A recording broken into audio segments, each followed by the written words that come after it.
যে আইয়ামে জাহলিয়াতকেও যে বর্বরতা হার মানিয়েছে সেজন্য আমি অত্যন্ত দুঃখ প্রকাশ করছি এবং নিন্দা জানাচ্ছি। কে বা কারা এই ঘটনা ঘটিয়েছে এটা এখন জাতির কাছে পরিষ্কার।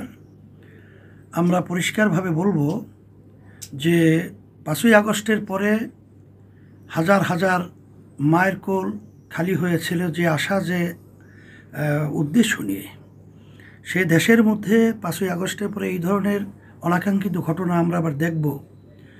এরকম মানুষকে চাঁদার জন্য ব্যবসা তারা করতে পারবে না, ঠিকমতো তাদের কার্যক্রম পরিচালনা করতে পারবে না, এটা আমরা কল্পনাও করতে পারিনি। আর কে বা কারা এই ঘটনাগুলো বারবার ঘটিয়ে যাচ্ছে এটা জাতির কাছে পরিষ্কার। আমরা বারবার বলছি, যদি এ ব্যাপারে সরকার এবং আর্মি এবং যারা নাকি পুলিশ প্রশাসন সহ প্রশাসনের দায়িত্ব পালন করছেন, আপনাদের নতজানু এবং আপনাদের এই বিষয়গুলোকে কঠিনভাবে আপনারা প্রতিহত করার ব্যাপারে অনেকটাই কিন্তু আমরা দেখছি ব্যর্থতা আপনাদের থেকে প্রকাশ পেয়েছে। কেন, কোন কারণে, এটা কিন্তু আমাদের কাছে কথাটা পরিষ্কার না।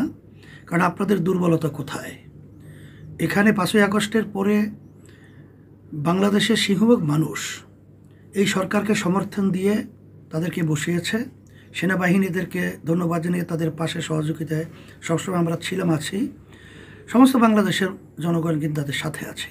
কিন্তু চাঁদাবাজদের দৌরাত্ম্য কেন এইভাবে তারা তাণ্ডবগুলো চালিয়ে একটা মানুষকে এরকম নির্মমভাবে পাথর দিয়ে বর্বর যুগের মতো তাদেরকে হত্যা করবে, আর এটা আমাদের বাংলাদেশে এই অবস্থা দেখতে হবে, এটা কখনোই মেনে নেওয়া যায় না।